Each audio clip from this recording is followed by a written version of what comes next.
Hello, and welcome back to another episode of the Western Canon Challenge, where we are reading the entirety of the Western Literary Canon out loud. Today we are continuing in the Genealogy of Morals, specifically in essay number 3, entitled What is the Meaning of Ascetic Ideals? And we are up to point number 10, or section number 10. I'm not sure how Nietzsche designates these various sections, but I'll just call them sections.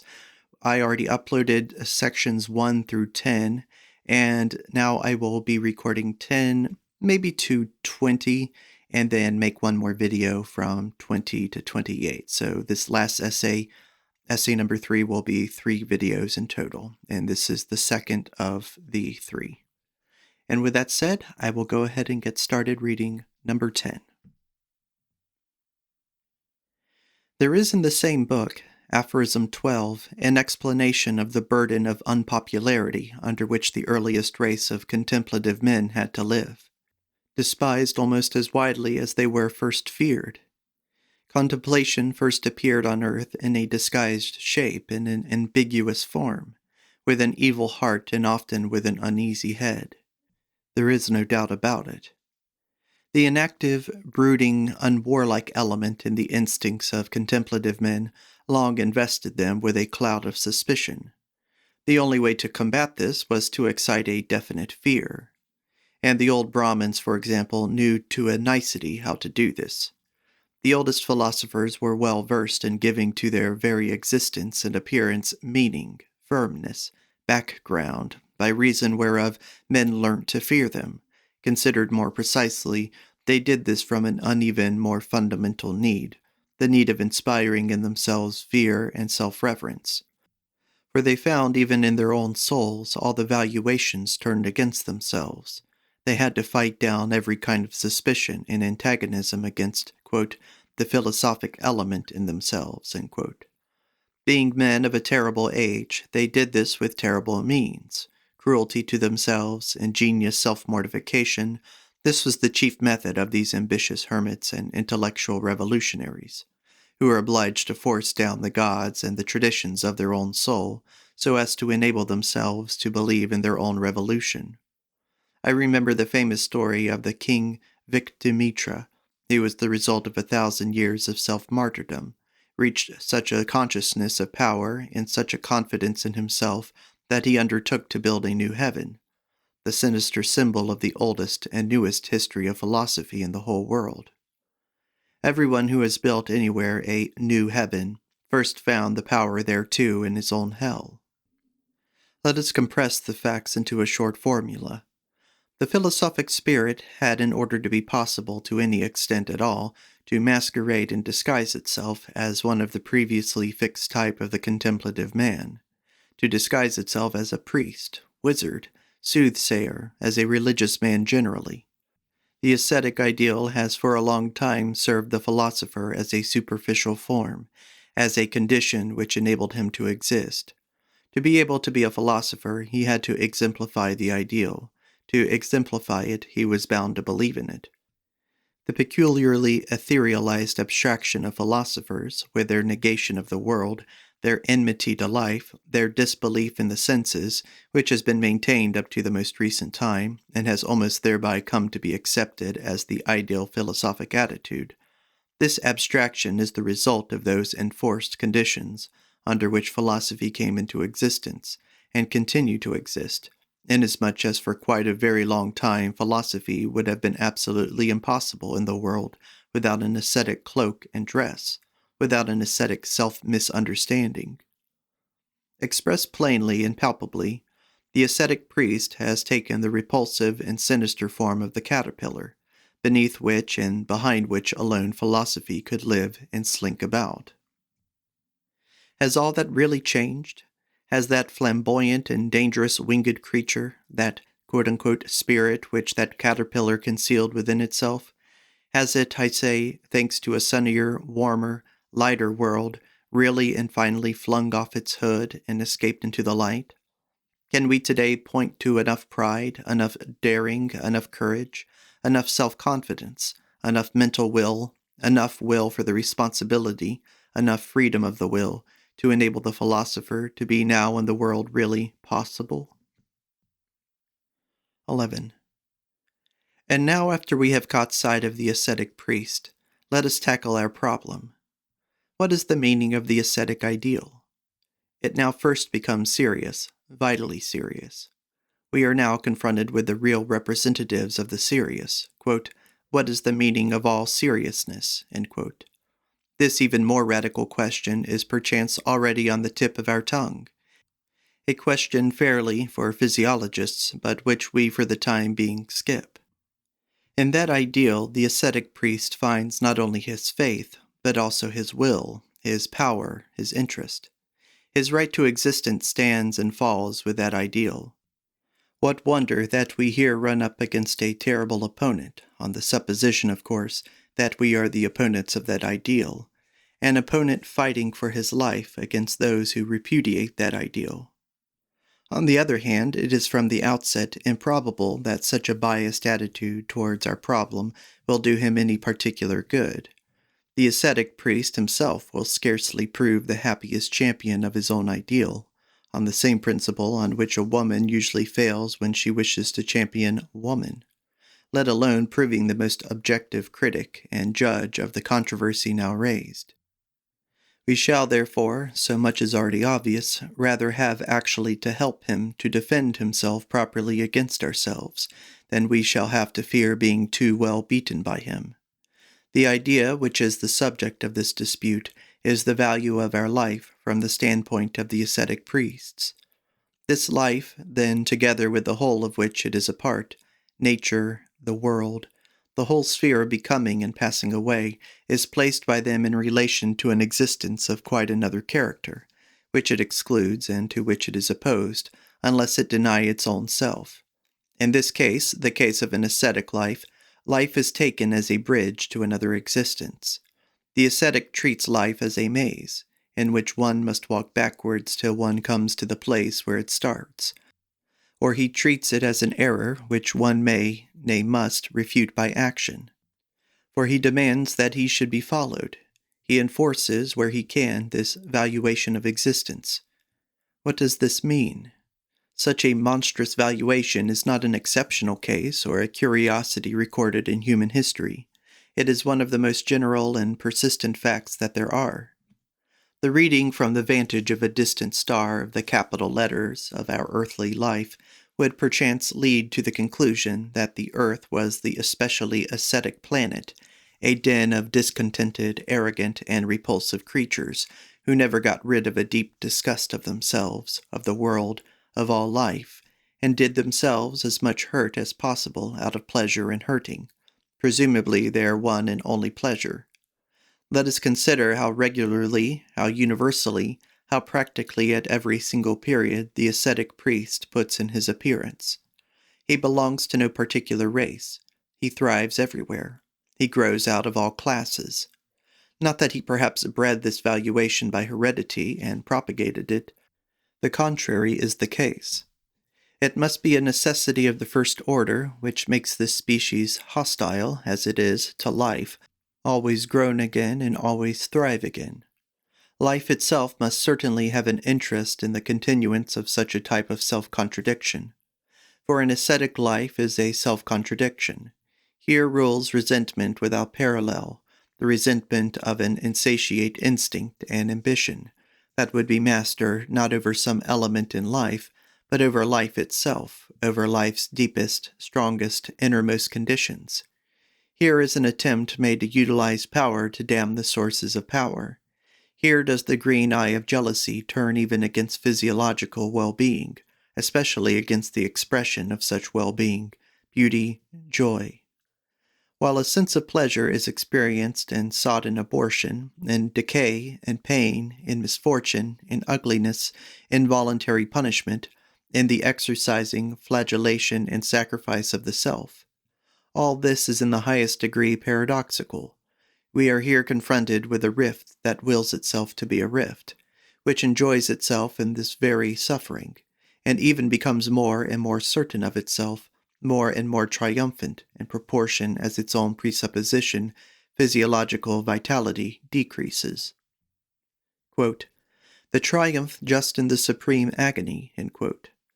Under this extravagant emblem did the ascetic ideal fight from of old. In this mystery of seduction, in this picture of rapture and torture, it recognized its brightest light, its salvation, its final victory, crux, nux, lux. It is all these three in one. 12. Granted that such an incarnate will for contradiction and unnaturalness is induced to philosophize, on what will it vent its pet caprice? On that which has been felt with the greatest certainty to be true, to be real. It will look for error in those very places where the life instinct fixes truth with the greatest positiveness. It will, for instance, after the example of the ascetics of the Vedanta philosophy, reduce matter to an illusion, and similarly treat pain, multiplicity, the whole logical contrast of subject and object, errors nothing but errors. To renounce the belief in one's own ego, to deny to oneself one's own reality. What a triumph! And here already we have a much higher kind of triumph, which is not merely a triumph over the senses, over the palpable, but an infliction of violence and cruelty on reason. And this ecstasy culminates in the ascetic self-contempt, the ascetic scorn of one's own reason making this decree. There is a domain of truth and of life, but reason is specially excluded therefrom. By the by, even in the Kantian idea of the intelligible character of things, there remains a trace of that schism, so dear to the heart of the ascetic, that schism which likes to turn reason against reason. In fact, quote-unquote intelligible character means in Kant a kind of quality in things of which the intellect comprehends so much, that for it, the intellect, it is absolutely incomprehensible. After all, let us in our character of knowers not be ungrateful towards such determined reversals of the ordinary perspectives and values, with which the mind had for too long raged against itself with an apparently futile sacrilege. In the same way, the very seeing of another vista, the very wishing to see another vista, is no little training and preparation for the intellect for its eternal objectivity. Objectivity being understood not as contemplation without interest, for that is inconceivable and nonsensical, but as the ability to have the pros and cons in one's power and to switch them on and off, so as to get to know how to utilize, for the advancement of knowledge, the difference in the perspective and in the emotional interpretations. But let us, forsooth, my philosophic colleagues, henceforward guard ourselves for more carefully against this mythology of dangerous ancient ideas, which has set up a pure, will-less, painless, timeless subject of knowledge. Let us guard ourselves from the tentacles of such contradictory ideas as pure reason, absolute spirituality, knowledge in itself. In these theories, an I that cannot be thought of is required to think, an I which ex hypothesi has no direction at all, an I in which the active and interpreting functions are cramped, are absent. Those functions, I say, by means of which abstract seeing first became seeing something. In these theories, consequently, the absurd and the nonsensical is always demanded of the eye. There is only a seeing from a perspective, only a knowing from a perspective, and the more emotions we express over a thing, the more eyes, different eyes, we train on the same thing, the more complete will be our idea of that thing, our objectivity. But the elimination of the will altogether, the switching off of the emotions, all and sundry, granted that we could do so, what? Would not that be also called intellectual castration? 13. But let us turn back. Such a self-contradiction, as apparently manifests itself among the ascetics, life turned against life, is, so much as absolutely obvious, from the physiological and not now from the psychological standpoint, simply nonsense. It can only be an apparent contradiction.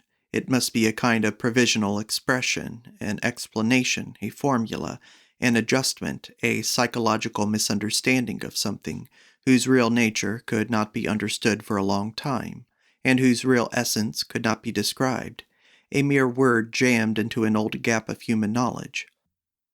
To put briefly the facts against its being real, The ascetic ideal springs from the prophylactic and self-preservative instincts which mark a decadent life, which seeks by every means in its power to maintain its position and fight for its existence. It points to a partial physiological depression and exhaustion, against which the most profound and intact life instincts fight ceaselessly with new weapons and discoveries. The ascetic ideal is such a weapon. Its position is consequently exactly the reverse of that which the worshippers of the ideal imagine. Life struggles in it and through it with death and against death. The ascetic ideal is a dodge for the preservation of life. An important fact is brought out in the extent to which, as history teaches, this ideal could rule and exercise power over man, especially in all those places where the civilization and taming of man was completed. That fact is the diseased state of man up to the present, at any rate of the man who has been tamed, the physiological struggle of man with death, more precisely with the disgust with life, with exhaustion, with the wish for the end. The ascetic priest is the incarnate wish for an existence of another kind, an existence on another plane. He is, in fact, the highest point of this wish, its official ecstasy and passion. But it is the very power of this wish which is the fetter that binds him here. It is just that which makes him into a tool that must labor to create more favorable conditions for earthly existence, for existence on the human plane. It is with this very power that he keeps the whole herd of failures, distortions, abortions, unfortunates, sufferers from themselves of every kind, fast to existence, while he as the herdsman goes instinctively on in front. You understand me already. This ascetic priest, this apparent enemy of life, this denier, he actually belongs to the really great conservative and affirmative forces of life. What does it come from, this diseased state? For man is more diseased, more uncertain, more changeable, more unstable than any other animal, there is no doubt of it. He is the diseased animal. What does it spring from? Certainly he has also dared, innovated, braved more, challenged fate more than all other animals put together. He, the great experimenter with himself, the unsatisfied, the insatiate, who struggles for the supreme mastery with beast, nature, and gods. He, the as yet ever uncompelled, the ever future, who finds no more any rest from his own aggressive strength, goaded inexorably on by the spur of the future dug into the flesh of the present. How should not so brave and rich an animal also be the most endangered, the animal with the longest and deepest sickness among all sick animals? Man is sick of it. Oft enough there are whole epidemics of the satiety, as about 1348, the time of the Dance of Death. But even this very nausea, this tiredness, this disgust with himself, all this is discharged from him with such force that it is immediately made into a new fetter. His nay, which he utters to life, brings to light as though by magic an abundance of graceful yeas. Even when he wounds himself, this master of destruction, of self-destruction, it is subsequently the wound itself that forces him to live. 14. The more normal is the sickliness in man, and we cannot dispute this normality, the higher honor should be paid to the rare cases of psychical and physical powerfulness, the windfalls of humanity, and the more strictly should the sound be guarded from that worst of air, the air of the sick room. Is that done? The sick are the greatest danger for the healthy. It is not from the strongest that harm comes to the strong, but from the weakest. Is that known?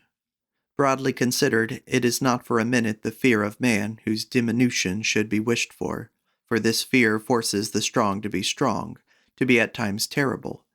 It preserves in its integrity the sound type of man.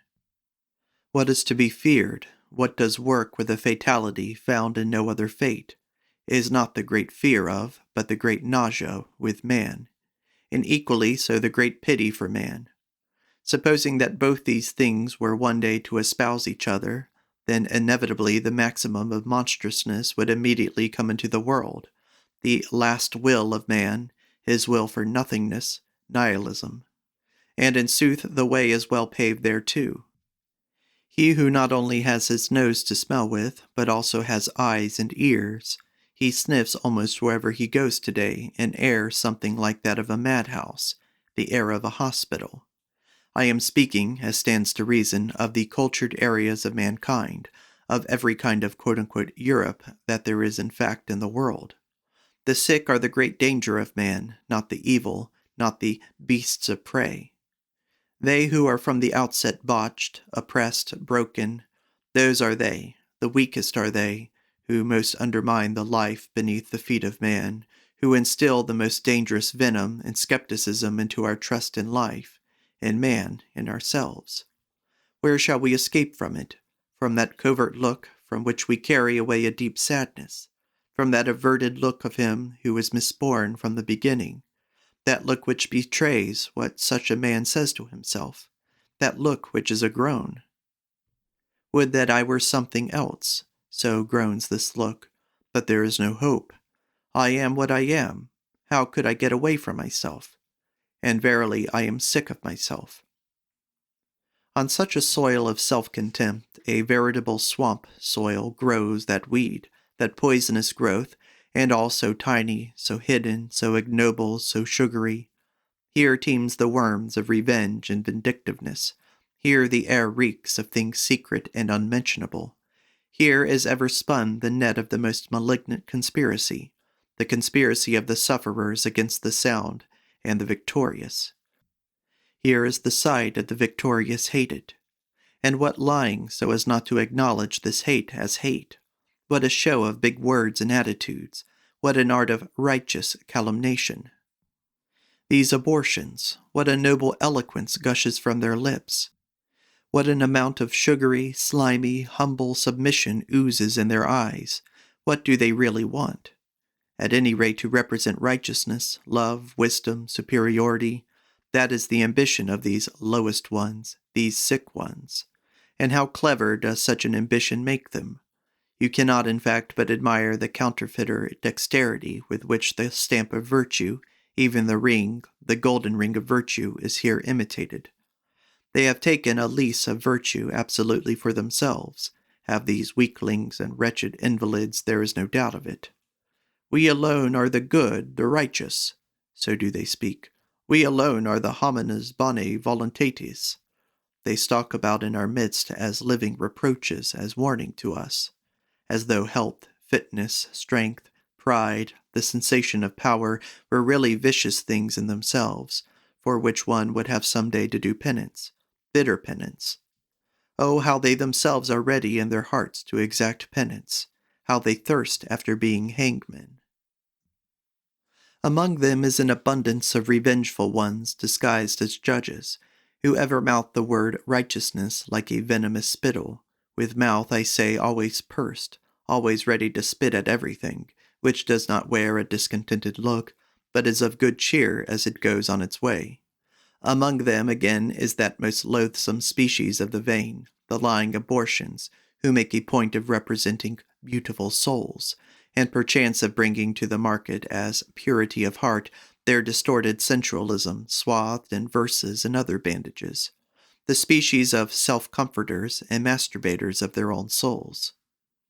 The sick man's will to represent some form or other of superiority, his instinct for crooked paths which lead to a tyranny over the healthy, where can it not be found, this will to power of the very weakest? The sick woman, especially, no one surpasses her in refinements for ruling, oppressing, tyrannizing. The sick woman, moreover, spares nothing living, nothing dead. She grubs up against the most buried things. The Bogos say, woman is a hyena. Look into the background of every family, of every body, of every community. Everywhere the fight of the sick against the healthy. A silent fight for the most part, with minute poisoned powders, with pinpricks, with spiteful grimaces of patience, but also at times with that diseased Pharisaism of pure pantomime, which plays for the choice role of righteous indignation. Right into the hallowed chambers of knowledge can it make itself heard, can this hoarse yelping of sick hounds, this rabid lying and frenzy of such noble Pharisees, I remind readers who have ears once more of that Berlin apostle of revenge, Eugene Düring, who makes most disreputable and revolting use in all present-day Germany of moral refuse. Düring, the paramount moral blusterer that there is today, even among his own kidney, the anti-Semites. They are all men of resentment, are these physiological distortions and worm-riddled objects, a whole quivering kingdom of burrowing revenge, indefatigable and insatiable in its outburst against the happy, and equally so in disguise for revenge, and pretext for revenge. When will they really reach their final, fondest, most sublime triumph of revenge? At that time, doubtless, when they succeed in pushing their own misery, in fact all misery, into the consciousness of the happy, so that the latter, being one day to be ashamed of their happiness, and perchance say to themselves when they meet, "It is a shame to be happy, there is too much misery."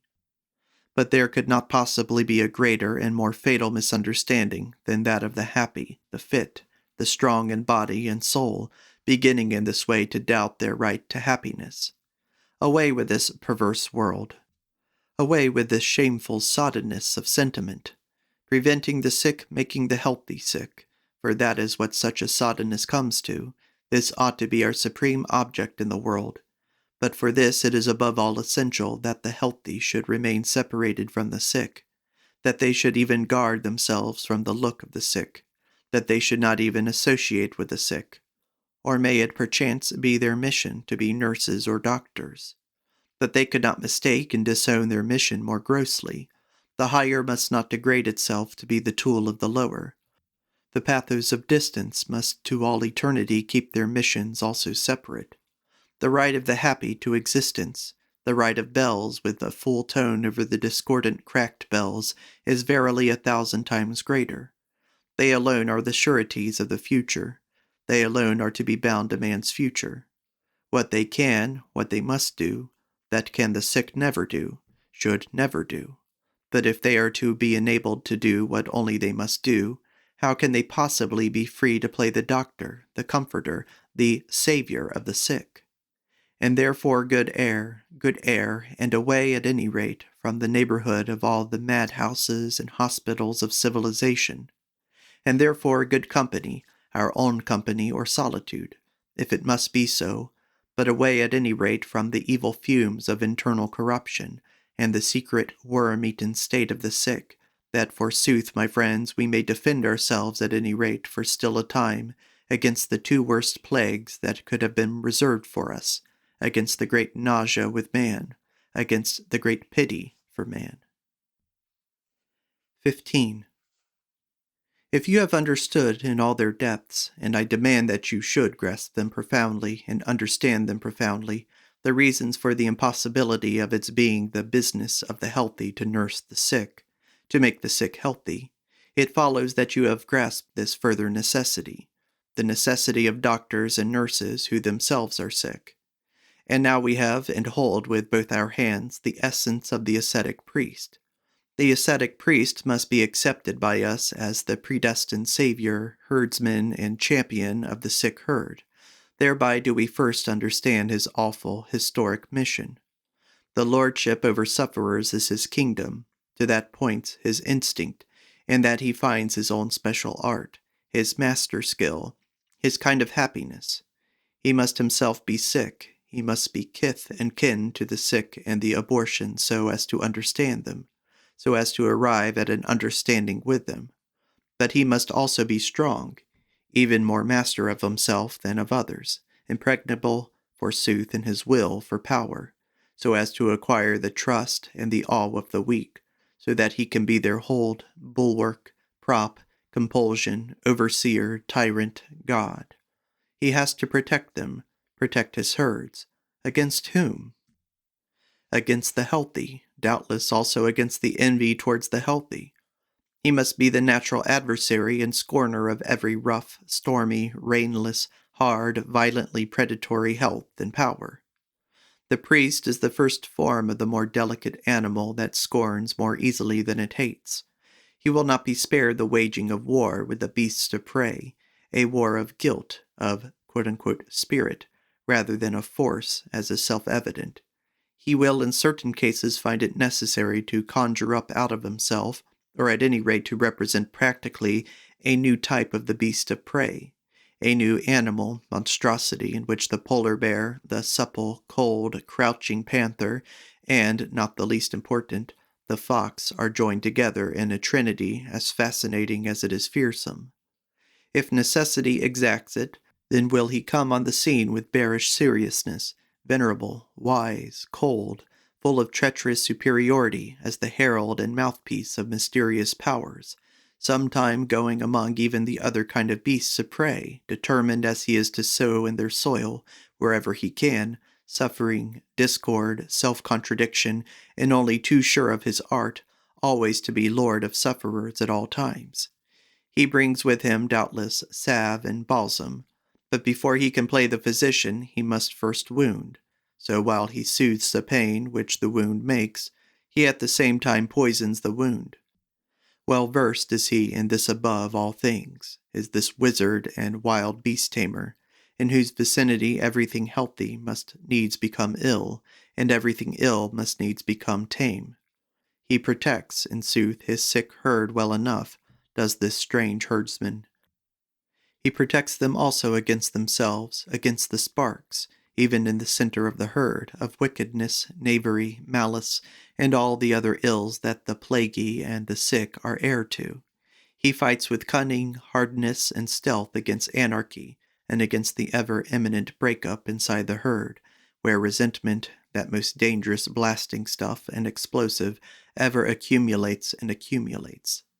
Getting rid of this blasting stuff in such a way that it does not blow up the herd and the herdsman, that is his real feat, his supreme utility. If you wish to compromise in the shortest formula the value of the priestly life, it would be correct to say the priest is the diverter of the course of resentment. Every sufferer, in fact, searches instinctively for a cause of his suffering. To put it more exactly, a doer, to put it still more precisely, a sentient, responsible doer, and breathes something living on which either actually or in effigy he can on any pretext vent his emotions. For the venting of emotions is the sufferer's greatest attempt at alleviation, that is to say stupefaction, his mechanically desired narcotic against pain of any kind. It is in this phenomenon alone that is found, according to my judgment, the real physiological cause of resentment, revenge, and their family is to be found, that is in a demand for the deadening of pain through emotion. This cause is generally, but in my view very erroneously, looked for in the defensive parry of a bare protective principle of reaction, of a quote-unquote reflex movement, in the case of any sudden hurt and danger, after the manner that a decapitated frog still moves in order to get away from a corrosive acid. But the difference is fundamental. In one case, the object is to prevent being hurt any more.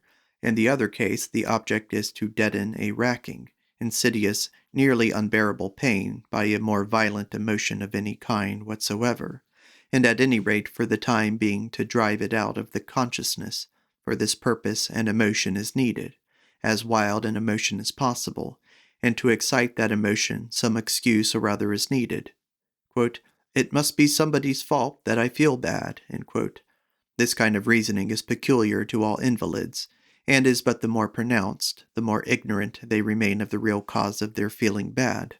The physiological cause, the cause may lie in a disease of the sympathetic nerve, or in an excessive secretion of bile, or in a want of sulfate and phosphate, of potash in the blood, or in pressure in the bowels, which stops the circulation of the blood, or in degeneration of the ovaries, and so forth.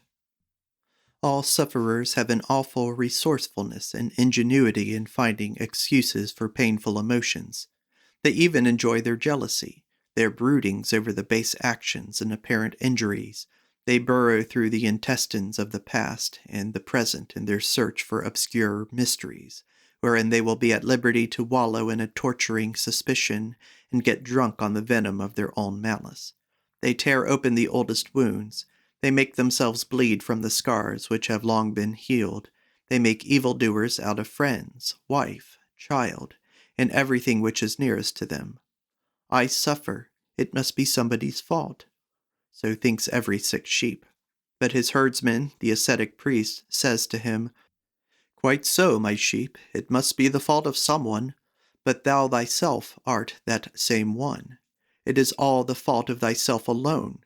It is the fault of thyself alone against thyself."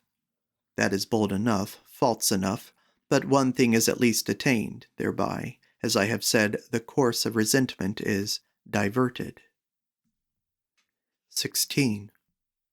You can see now what the remedial instinct of life has at least tried to effect, according to my conception, through the ascetic priest, and the purpose for which he had to employ a temporary tyranny of such paradoxical and anomalous ideas as guilt, sin, sinfulness, corruption, damnation.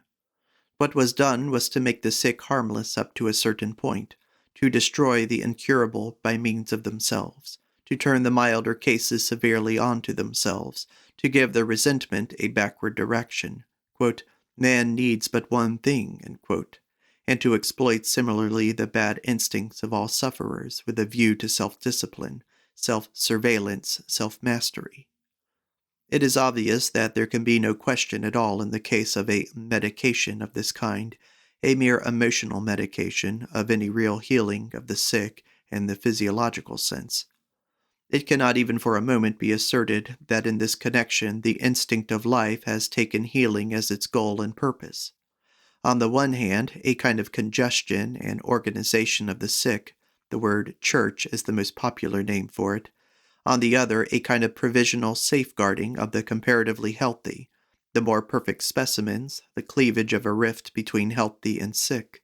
For a long time that was all, and it was much, it was very much. I am proceeding, as you see in this essay, from an hypothesis which, as far as such readers as I want are concerned, does not require to be proved. The hypothesis that sinfulness in man is not an actual fact, but rather merely the interpretation of a fact of a physiological discomfort, a discomfort seen through a moral religious perspective which is no longer binding upon us. The fact, therefore, that anyone feels guilty, sinful, is certainly not yet any proof that he is right in feeling so, any more than anyone is healthy simply because he feels healthy. Remember the celebrated witch ordeals. In those days, the most acute and humane judges had no doubt but that in these cases they were confronted with guilt. The witches themselves had no doubt on the point. And yet the guilt was lacking. Let me elaborate this hypothesis. I do not for a minute accept the very pain in the soul as a real fact, but only as an explanation, a casual explanation, of facts that could not hitherto be precisely formulated. I regard it therefore as something as yet absolutely in the air and devoid of scientific cogency, just as a nice fat word in the place of a lean note of interrogation. When anyone fails to get rid of his pain in the soul, the cause is, speaking crudely, to be found not in his soul, but more probably in his stomach. Speaking crudely, I repeat, but by no means wishing thereby that you should listen to me or understand me in a crude spirit. A strong and well-constituted man digests his experiences, deeds and misdeeds all included, just as he digests his meats, even when he has some tough morsels to swallow. If he fails to relieve himself of an experience, this kind of indigestion is quite as much physiological as the other indigestion, and indeed in more ways than one, simply one of the results of the other. You can adopt such a theory, and yet entre nous be nevertheless the strong opponent of all materialism. 17. But is he really a physician, this ascetic priest? We already understand why we are scarcely allowed to call him a physician, however much he likes to feel a savior, and let himself be worshipped as a savior. It is only the actual suffering, the discomfort of the sufferer which he combats, not its cause, not the actual state of sickness. This needs must constitute our most radical objection to priestly medication. But just once put yourself into that point of view of which the priests have a monopoly. You will find it hard to exhaust your amazement at what from that standpoint he has completely seen, sought, and found.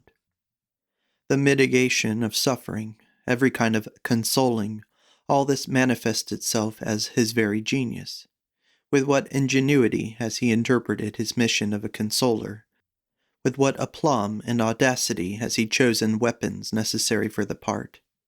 Christianity in particular should be dubbed a great treasure chamber of ingenious consolations. Such a store of refreshing, soothing, deadening drugs has it accumulated within itself. So many of the most dangerous and daring expedients has it hazarded, with such subtlety, refinement, oriental refinement, has it divined what emotional stimulants can conquer at any rate for a time the deep depression, the leaden fatigue, the black melancholy of physiological cripples. For, speaking generally, all religions are mainly concerned with fighting a certain fatigue and heaviness that has infected everything. You can regard it as a prima facie probable that in certain places in the world there was almost bound to prevail from time to time among large masses of the population a sense of physiological depression, which, however, owing to their lack of physiological knowledge, did not appear to their consciousness as such, so that consequently its quote-unquote cause and its cure can only be sought and essayed in the science of moral psychology. This, in fact, is my most general formula for what is generally called a religion. Such a feeling of depression can have the most diverse origins. It may be the result of the crossing of two heterogeneous races, or of classes. Genealogical and racial differences are also brought out in the classes. The European Weltschmerz, the pessimism of the 19th century, is really the result of an absurd and sudden class mixture. It may be brought about by a mistaken immigration, a race falling into a climate for which its power of adaptation is insufficient, the case of the Indians in India. It may be the effect of old age and fatigue, the Parisian pessimism from 1850 onwards. It may be a wrong diet, the alcoholism of the Middle Ages, the nonsense of vegetarianism, which, however, have in their favor the authority of Sir Christopher in Shakespeare. It may be blood deterioration, malaria, syphilis, and the like, German depression after the 30 Years' War, which infected half Germany with evil diseases, and thereby paved the way for German servility, for German pusillanimity. In such a case there is invariably recourse to a war on a grand scale with the feeling of depression. Let us inform ourselves briefly on its most important practices and phases. I leave on one side, as stands to reason, the actual philosophic war against the feeling of depression which is usually simultaneous. It is interesting enough, but too absurd, too practically negligible, too full of cobwebs, too much of a hole and corner affair, especially when pain is proved to be a mistake, on the naif hypothesis that pain must needs vanish when the mistake underlying it is recognized. But behold, it does anything but vanish. That dominant depression is primarily fought by weapons which reduce the consciousness of life itself to the lowest degree. Wherever possible, no more wishes, no more wants. Shun everything which produces emotion, which produces quote-unquote blood, eating no salt, the fakir hygiene. No love, no hate, equanimity, no revenge, no getting rich, no work, begging, as far as possible, no woman, or as little woman as possible. As far as the intellect is concerned, Pascal's principle, it's necessary to become stupid. To put the result in ethical and psychological language, self-annihilation, sanctification; to put it in physiological language, hypnotism. The attempt to find some approximate human equivalent for what hibernation is for certain animals, for what ostivation is for many tropical plants, a minimum of assimilation and metabolism in which life just manages to subsist without really coming into the consciousness. An amazing amount of human energy has been devoted to this object, perhaps uselessly. There cannot be the slightest doubt but that such sportsmen of saintliness, in whom at times nearly every nation has abounded, have really found a genuine relief from that which they have combated with such a rigorous training. In countless cases they really escaped by the help of their system of hypnotism away from the deep physiological depression. Their method is consequently counted among the most universal ethnological facts. Similarly, it is improper to consider such a plan for starving the physical element and the desires as in itself a symptom of insanity, as a clumsy species of roast beef eating free thinkers and Sir Christophers are fain to do. All the more certain is it that their method can and does pave the way to all kinds of mental disturbances. For instance, inner lights, as far as the case of Hesciats of Mount Athos, auditory and visual hallucinations, voluptuous ecstasies and effervescences of sensualism, the history of Saint Teresa. The explanation of such events given by the victims is always the acme of fanatical falsehood. This is self-evident. Note well, however, the tone of implicit gratitude that rings in the very will for an explanation of such a character. The supreme state, salvation itself, that final goal of universal hypnosis and peace, is always regarded by them as the mystery of mysteries, which even the most supreme symbols are inadequate to express. It is regarded as an entry and homecoming to the essence of things, as a liberation from all illusions, as knowledge, as truth, as being, as an escape from every end, every wish, every action, as something even beyond good and evil. Good and evil, quoth the Buddhists, both are fetters. The perfect man is master of them both. Quote, the done and the undone, quoth the disciple of the Vedanta, do him no hurt. The good and the evil he shakes off from him, sage that he is. His kingdom suffers no more from any act. Good and evil he goes beyond them both. An absolutely Indian conception, as much Brahmanist as Buddhist. Neither in the Indian nor in the Christian doctrine is this redemption regarded as attainable by means of virtue and moral improvement, however high they may have placed the value of the hypnotic efficiency of virtue. Keep clear on this point. Indeed, it simply corresponds with the facts. The fact that they remain true on this point is perhaps to be regarded as the best specimen of realism in the three great religions, absolutely soaked as they are with morality, with this one exception, for those who know there is no duty, redemption is not attained by the acquisition of virtues, for redemption consists in being one with Brahman, who is incapable of acquiring any perfection, and equally little does it consist in the giving up of faults, for the Brahman, unity with whom is what constitutes redemption, is eternally pure. These passages are from the commentaries of the Kankara, quoted from the first real European expert of the Indian philosophy, my friend Paul Deussen. We wish, therefore, to pay honor to the idea of redemption in the great religions, but it is somewhat hard to remain serious in view of the appreciation meted out to the deep sleep by the exhausted pessimists who are too tired even to dream, to the deep sleep considered, that is, as already a fusing into Brahman, as the attainment of the unio mystica with God. Quote, when he has completely gone to sleep, says on this point the oldest and most venerable script, and come to perfect rest, so that he sees no more any vision, then, O dear one, is he united with being. He has entered into his own self, encircled by the self with its absolute knowledge.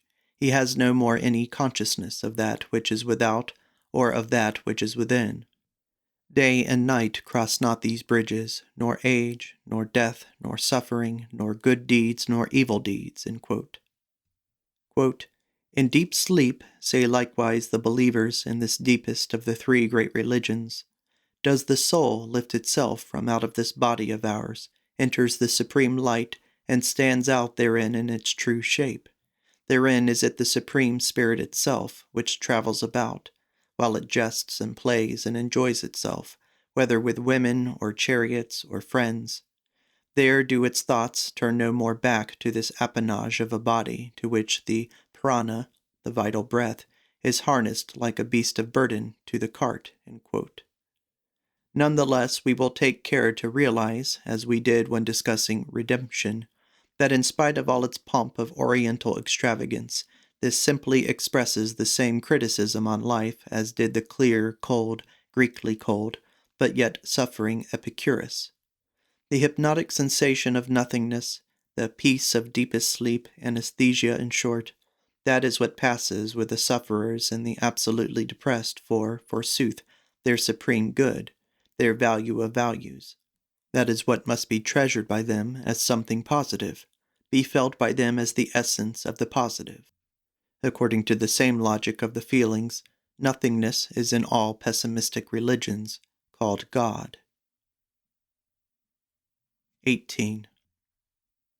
Such a hypnotic deadening of sensibility and susceptibility to pain, which presupposes somewhat rare powers, especially courage, contempt of opinion, intellectual stoicism, is less frequent than another and certainly easier training which is tried against states of depression. I mean mechanical activity. It is indisputable that a suffering existence can be thereby considerably alleviated. This fact is called today by the somewhat ignoble title of the blessing of work. The alleviation consists in the attention of the sufferer being absolutely diverted from suffering, in the incessant monopoly of the consciousness by action, so that consequently there is little room left for suffering. For narrow is it, this chamber of human consciousness. Mechanical activity and its corollaries, such as absolute regularity, punctilious unreasoning obedience, the chronic routine of life, the complete occupation of time, a certain liberty to be impersonal, nay, a training in impersonality, self-forgetfulness, incuria sui, with what thoroughness and expert subtlety have all these methods been exploited by the ascetic priest in his war with pain. When he has to tackle sufferers of the lower orders, slaves or prisoners, or women who for the most part are a compound of labor, slave, and prisoner, all he has to do is to juggle a little with the names and to rechristen, so as to make them see henceforth a benefit, a comparative happiness, in objects which they hated. The slave's discontent with his lot was at any rate not invented by the priests. An even more popular means of fighting depression is the ordaining of a little joy, which is easily accessible and can be made into a rule. This medication is frequently used in conjunction with the former ones. The most frequent form in which joy is prescribed as a cure is the joy in producing joy, such as doing good, giving presents, alleviating, helping, exhorting, comforting, praising, treating with distinction, together with the prescription of love your neighbor. The ascetic priest prescribes, though in the most cautious doses, what is practically a stimulation of the strongest and most life-assertive impulse, the will for power. The happiness involved in the smallest superiority, which is the concomitant of all benefiting, helping, extolling, making oneself useful, is the most ample consolation, of which, if they are well advised, physiological distortions avail themselves. In other cases they hurt each other, and naturally in obedience to the same radical instinct. An investigation of the origin of Christianity in the Roman world shows that cooperative unions for poverty, sickness, and burial sprang up in the lowest stratum of contemporary society, amid which the chief antidote against depression, the little joy experienced in mutual benefits, was deliberately fostered. Perchance this was then a novelty, a real discovery? This conjuring up of the will for cooperation, for family organization, for communal life, for kunakula, necessarily brought the will for power, which had been already infinitesimally stimulated, to a new and much fuller manifestation. The herd organization is a genuine advance and triumph in the fight with depression. With the growth of the community, there matures even to the individuals a new interest, which often enough takes him out of the more personal element in his discontent, his aversion to himself, the self-hatred of Golinks.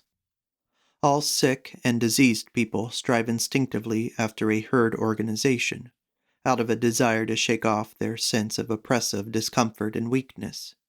The ascetic priest divines this instinct and promotes it. Wherever a herd exists, it is in the instinct of weakness which has wished for the herd, and the cleverness of the priests which has organized it. For, mark this, by an equally natural necessity, the strong strives as much for isolation as the weak for union. When the former bind themselves, it is only with a view to an aggressive joint action and joint satisfaction of their will for power, much against the wishes of their individual consciences.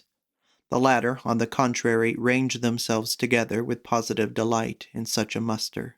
Their instincts are as much gratified thereby as the instincts of the quote-unquote born master, that is, the solitary beast of prey species of man, are disturbed and wounded to the quick by organization. There is always lurking beneath every oligarchy, such is the universal lesson of history, the desire for tyranny. Every oligarchy is continually quivering with the tension of the effort required by each individual to keep mastering this desire. Such, for instance, was the Greek. Plato shows it in 100 places, Plato who knew his contemporaries and himself. 19. The methods employed by the ascetic priest, which we have already learnt to know, stifling of all vitality, mechanical energy, the little joy, and especially the method of love your neighbor, herd organization, the awakening of the communal consciousness of power to such a pitch that the individual's disgust with himself becomes eclipsed by his delight in the thriving of the community. These are, according to modern standards, the innocent methods employed in the fight with depression. Let us turn now to the more interesting topic of the guilty methods. The guilty methods spell one thing, to produce emotional excess, which is used as the most efficacious anesthetic against the depressing state of protracted pain. This is why priestly ingenuity has proved quite inexhaustible in thinking out this one question. By what means can you produce an emotional excess? This sounds harsh. It is manifest that it would sound nicer and would grate on one's ears less if I were to say, forsooth, the ascetic priest made use at all times of the enthusiasm contained in all strong emotions. But what is the good of still soothing the delicate ears of our modern effeminates? What is the good on our side of budging one single inch before their verbal Pecksniffianism? For us psychologists, to do that would be at once practical Pecksniffianism, apart from the fact of its nauseating us. The good taste, others might say the righteousness of a psychologist nowadays consists, if at all, in combating the shamefully moralized language with which all modern judgments on men and things are smeared. For do not deceive yourself. What constitutes the chief characteristic of modern souls and of modern books is not the lying, but the innocence which is part and parcel of their intellectual dishonesty. The inevitable running up against this innocence everywhere constitutes the most distasteful feature of the somewhat dangerous business which a modern psychologist has to undertake. It is a part of our great danger. It is a road which perhaps leads us straight to the great nausea. I know quite well the purpose which all modern books will and can serve, granted that they last, which I am not afraid of, and granted equally that there is to be at some future day a generation with a more rigid, more severe, and healthier taste, the function which all modernity generally will serve with posterity, that of an emetic, and this by reason of its moral sugarness and falsity and ingrained feminism, which it is pleased to call idealism, and at any rate believes to be idealism. Our cultured men of today, our good men, do not lie. That is true. But it does not redound to their honor. The real lie, the genuine, determined, honest lie, on whose value you can listen to Plato, would prove too tough and strong an article for them by a long way. It would be asking them to do what people have been forbidden to ask themselves to do, to open their eyes to their own selves, and to learn to distinguish between true and false and their own selves. The dishonest lie alone suits them. Everything which fools a good man is perfectly incapable of any other attitude to anything than that of a dishonorable liar, an absolute liar, but none the less an innocent liar, a blue-eyed liar, a virtuous liar. These quote-unquote good men, they are all now tainted with morality, through and through, and as far as honor is concerned, they are disgraced and corrupted for all eternity. Which of them could stand a further truth about man? Or, put more tangibly, which of them could put up with a true biography? One or two instances. Lord Byron composed a most personal autobiography, but Thomas More was, too good for it. He burnt his friend's papers. Dr. Gwenner, Schopenhauer's executor, is said to have done the same, for Schopenhauer as well wrote muck about himself, and perhaps also against himself. The virtuous American Thayer, Beethoven's biographer, suddenly stopped his work.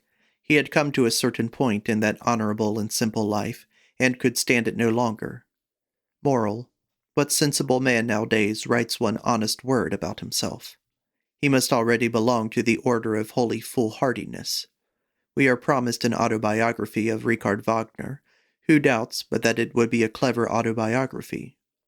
Think forsooth of the grotesque horror which the Catholic priest Jansen aroused in Germany with his inconceivably square and harmless picture of the German Reformation.